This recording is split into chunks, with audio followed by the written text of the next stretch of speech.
Сәлеметсіздер ме, құрметті көрермен, біздің каналға қош келдіңіз. Әлемде және Қазақстанда болып жатқан жаңалықтарды алғашқылардың қатарынан бірінші болып білгіңіз келсе, арнамызға жазылып, лайк түймесін баса кетіңіз. Арыстағы жарылыстан зардап шеккендердің бірі қайтыс болды.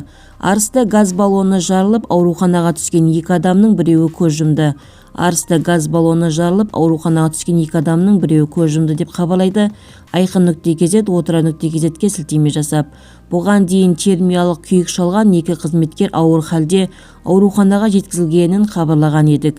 Белгілі болғандай, наубайханамен жақын орналасқан дүкеннің 200 шаршы метрге жуық аумағы өртке оранған. Құтқарушылардың айтуынша, газ баллондарының бірі өрт орнына жақын тұрғандықтан газ тез қызып жарылыс болған. 2 адамның денесінің 30 және 70% күйік шалған еді. Оқиға орнынан 50 литрлік 2 газ баллоны және 25 литрлік 2 баллон шығарылды.